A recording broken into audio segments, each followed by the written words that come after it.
to the Citizen channel. Hope you're all staying safe and well, and we're previewing the City versus West Ham game on Wednesday the 3rd of May 2023. Yes, match day 33. We're getting there, slowly getting there. Last half dozen now. So, yeah, I think 5 wins will probably do it, will it? I'm not too sure. I've not even looked at it yet. I'm taking one game at a time, as they say. So let's have a look at this West Ham game. Please, if you are new to the channel, push that subscribe button, push the bell notifications. Great to have you on board. Everything City past, present, like this one, and forever, of course. And if you can push those buttons and you press the little like button, guys, I'm trying to get about 20 likes minimum for these vlogs. If you can help me towards that target, I'll be very, very grateful. Right, City versus West. Oh, the old M's. The old M. Oh, don't do a Cockney accent, Bernard. Yes, City versus West Ham. Yes, Sky Sports main event. It's on. If you're not going down, if you are going down and you see me, give us a shout. Sky Sports Premier League and Sky Ultra HD. This is on. Our overall record against old West Ham at our place. Yes, I remember some good games in the old days on the mud. Remember that Joe Corrigan game that time when he kicked it out and West Ham bloke levered it back over his head into the goal. That was a good game. That certainly was. Our overall record at home against West Ham reads played 53, won 37, so we've done very well, actually. One of our better home records against a current Premier League team. Drawn 5 and lost 11. Scored 111 goals and only let 64 in. Previously, of course, it was back on the 28th of November 2021. Remember it? We had to clear the pitch of snow. It was really snowing badly that day. Match day 13. Second place City welcomed high-flying 4th place West Ham, not so much this season, who were just 3 points behind us. So a win would take them, well, we'd be looking over our shoulders, of course. They'd already knocked us out in the Carabao Cup. That was a depressing game, going down there to watch that one. Just over a month earlier on penalties. And this was to prove no easy victory for us, despite probably a poor West Ham team on the night, a misfiring West Ham team. They had to come into this in confident mood, but on a cold winter night, as I said, as the snow came down to cover our lush green turf, they didn't quite hit any sort of form on the night, and we sort of got away with it in the end. The final score was City 2, West Ham 1, a crowd of 53,245. This is little excerpts taken from my match report at the time. The City team: Edison, Walker, Diaz, Laporte, Cancelo, Rodri, Gundogan, Bernardo, Sterling, Jesus and Mahrez. West Ham: Fabianski, Johnson, Dawson, Zuma, Cresswell, Masuaku, Rice, Souček, Fornals, Benrahma, Antonio, and the ref was Mr. Michael Oliver. I've got him this time anyway. VAR, we had Gerard Gillet. Before Gundo puts the head on 33 minutes, Laporte had hit the post with a glancing header, and we'd had Mahrez just offside who had scored a very good goal. The goal came from a great ball from Cancelo to Mahrez, who jinked on his shot, took a slight deflection before the Gundolorian struck and casually flicked it home. With the snow sticking, Jesus had a great chance cleared off the line, and Mahrez was a little greedy after Cancelo's shot was parried by Fabianski, and Mahrez hit the post when a cross may have been the option for a tap-in. West Ham pretty void of anything in the first half, but at least in the second half, Edison had something to do, making sure, punching out a long-range Rice effort.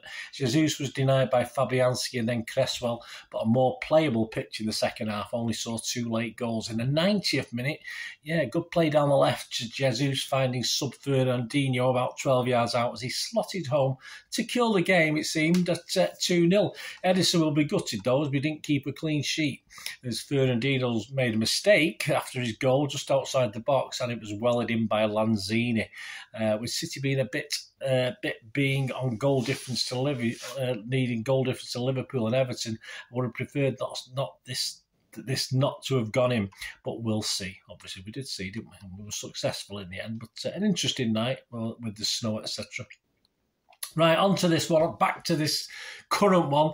The referee, well, we've got Mr. John Brooks again for only the second time. This is only the second time he's refed us. His first match ever was the 6-0 humbling of Burnley in the FA Cup on the 18th of March. He's not booked any City players yet, so keep that book in your pocket, John. Assistants is Lionel's Matthew Wilkes, Nick Greenhalgh. 4th official, Robert Jones. On VAR, we got Michael Salisbury. He was last on VAR in the 2-0 win against Newcastle on the 4th of March. His assistant, Konstantin Hatzidakis. Yes, been causing a bit of problems, hasn't he, that guy? So how are West Ham doing so far? Well, yeah, we get on okay. We never used to get on that much, I think, and then obviously it all sort of started to turn around about the late 80s, 90s, I think, and there's a little bit of friendship between the sets of fans. I'm not sure what the banter will be like. Are we going to be singing You Going Down to them and stuff like this? I don't know. I wouldn't like to think so, but you don't know. It's just banter. We don't mean anything by it. I'm sure you won't mean anything by singing horrible songs to us. But we both need the points, of course, for differing reasons. West Ham are far from safe, although a defeat will be another blow, especially with what they've got coming up. We'll talk about that in a minute. I mean, they're in a European semi-final, which is, like we are, fantastic for them. There's no doubt Premier League safety has to be a priority, and they may think they've just about almost done enough to do that. And hopefully, if they do pick up any points, and not against us, of course, then of course they can enjoy their European semi-finals a little bit better. They sit 5 points ahead of third bottom. So admittedly, games running out, it is a small cushion, but of course the other teams have got to win to catch up. But I'm sure they'll fight for everything at the Etihad, especially with Moyes in charge. After a good run, they've been knocked a little by losing their last 2 games, 2-1 at home to Liverpool, which was a bit unfair on the balance of play, and 4-3 at Palace, but they left it all a little bit too late there. Before Palace, the last 3 away league games finished a 4-0 loss at Brighton, a 1-0 win at Fulham, and a 4-0 win at Bournemouth. So they've been doing okay, as I said, this slight sort of looking at safety, and now it's sort of not disappearing, but they make it a little bit harder for themselves. Current top scorers and assisters: Antonio's 12 goals, 4 assists. Bowen, 10 goals, 6 assists. Benrahma, 8 goals, 4 assists. Scamacca, who's actually injured at the moment, 6 goals, no assists. And Paqueta, 5 goals, 5 assists. The good news is that perhaps a win and a draw from the last 5 games will probably be enough to ensure safety if other results go their way. But the bad news for them is, of course, Zuma appears to have joined Scamacca on the injury list. He came off very early in the game, their last game, the defeat at Crystal Palace. And the other bad news is that they do have, well, as I said, games to come up. They've got United away after us, and Brentford away alongside the 2 European semi-finals. So points against us, United and Brentford, might be hard to come by, which would leave them potentially in a lot of danger with going into and that'll take them to the last 2 games, which are Leeds at home, who obviously are not far from safe at the moment, and Leicester away, who equally are far from safe at the moment. So they would really want to be fairly safe before they have to play them last 2 games. But it's hard to know. It'd be nice to think they can beat United, and nice to go they get something at Brentford as well. But hopefully they won't get anything at us. As I said, we need the points more than they do, which we'll talk about in a second. But it is interesting, as I say, and they've got the 2 semi-finals in Europe as well. So similar to City in a way, Moyes is going to have to sort of carefully pick his team. I'm sure they'll be okay, fitness-wise, etc. But they could do with picking some points up before them last 2, but we'll have to see. Let's not worry about them. Let's worry about what we're going to do tomorrow now. What about City? As I said, any affinity or friendship will go by the wayside. We want the points as well, desperate for the points to take us. Well, of course, Arsenal are playing on Tuesday night, so we might be back behind into second spot, but we need those 3 points to go back on top. Or equally, just as much chance to cement our place on top. There's no doubt we weren't quite at it at Fulham, but we did the job. We had moments of control where perhaps we should have put the game to bed and we didn't. Were players tired? I don't particularly think so. Pep didn't make any rash substitutions or take people off, but then again, the game was quite tight, so he's probably right not to do so. He might have been able to make 1 or 2. I did say Bernardo perhaps should have come on a little bit earlier. But can Pep afford to make wholesale changes for this one? I don't particularly think so. Real Madrid is a week after this, of course, but there's no doubt in my mind, no matter what he says, no matter what Pep and the coaches say, it will be on the minds, even if they say it's not. It's bound to be. It's got to be. We can possibly discount Aki. It's too soon for him to make his due back, but I think it's far too soon. And KDB, of course, was left at home at the weekend, so I can't see him. If he's back in light training, they're going to keep a very careful eye on him. I can't see him playing in this West Ham game. On the bench against Fulham, who might get a start? Well, Laporte surely should get one. Bernardo might get a start this time. He was on the bench and came on. Foden, is he fit now? Well, he's come on a couple of times now, so surely he's getting up to match fitness. And perhaps Lewis, who's been ignored just a little bit. Rico Lewis with the return of Walker, of course. Who will get a rest? Well, it's hard to say, isn't it? It's hard to say. I mean, everyone goes about Rodri getting a rest, but perhaps Rodri's a fit lad. Perhaps he doesn't need a rest so much, as long as he plays the games. Does minimum training in between. Perhaps he's fine and perhaps we won't have to rest him. But, all right, if he did rest him, perhaps we just need a little bit of a double pivot. I think he's grooming Stones into that position, I think, for the basis of resting Rodri. I think that's his ulterior motive of putting Stones and playing him in that middle. And I don't see any reason why Rodri couldn't play and perhaps Stones in a sort of pivot with Phillips or Stones in a pivot with Gundogan or other players. And Bernardo, who obviously can play a more defensive role as and when Pep expects him to. So it won't surprise me if he does rest Rodri for this one. So based on that, let's have a quick look. Let's give you my expected Pep 11. As I said, there's 3 changes in this to the Fulham game, which is doable. I don't mind where there's not a wholesale raft of changes. So this is my team. If I get 8 or 9 of these, I'll be quite happy. As I say, we don't know what Pep knows on the training ground, etc., etc. I'm not going to put Phillips in, but obviously I've looked at other teams he's played Pep and other formations where Phillips and Rodri haven't played, and you've got people like Gundo and Bernardo as well, and now you've got Stones added to the mix. So I think it's doable. This is my 11 anyway. Let me know what you think, guys. As I say, I don't think Phillips will be trusted. I'm going to rest Akanji and Rodri for this one. I benched Mahrez because I wasn't happy with his performance at weekend. And Rico Lewis is just a little bit unlucky again. But this is my team. Edison, Walker, Stones, Diaz, Laporte, Gundo, Bernardo, Foden, Grealish, Haaland and Alvarez. Yes, sort of swamp the midfield there to allow for the fact that Rodri's not there with Stones playing a more defensive role, I think. So there you go. Let me know what you think, guys. It'd be great to hear from you. Predictions. Andy Morrison is going 3-1 for this one.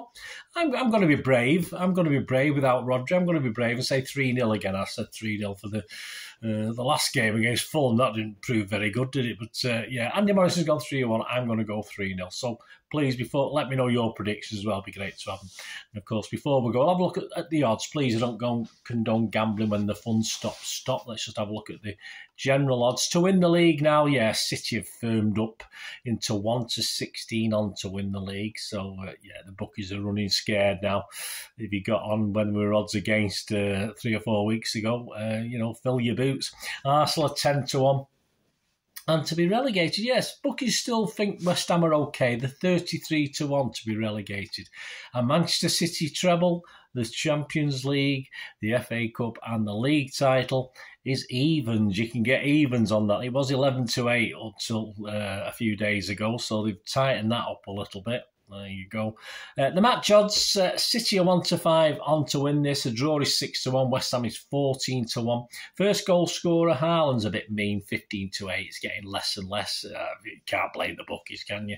But a little bit better. Alvarez, 4-1. First goal scorer. Hopefully will play. Foden's 13-2.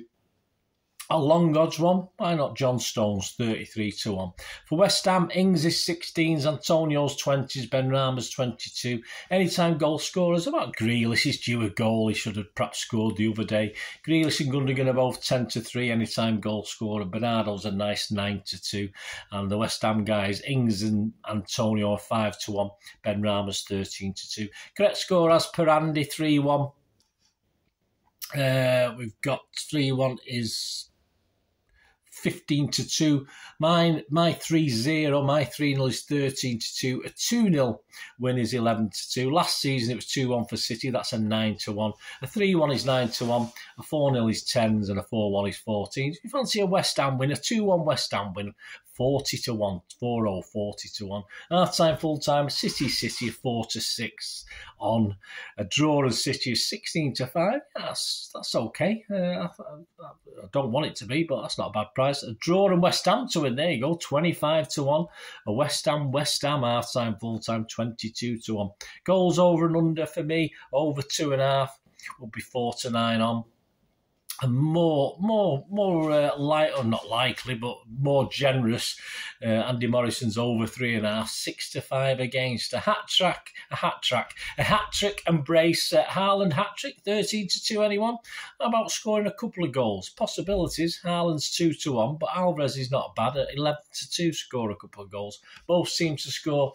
Me, I think no, of course. So I'm going, that's 4-5 on. Andy Morrison is going yes, that's evens. Win margin, a 1-goal winning margin for City 10-3. A 2-goal as per Andy is 3-1. A 3-goal as per me is 4-1. 4 or more is 4-1 as well. So you can touch 2 or 3 of them and still make money, can't you? In theory, you think we're going to beat them by more than 1 goal, that's for sure. Or you only think we're going to win by 1 or 2 goals. There's touching opportunities, of course. West Ham to win by 1 goal. I'm not going to go to 2 goals. How rude. I shouldn't really go to 1 goal, should I? 16-1.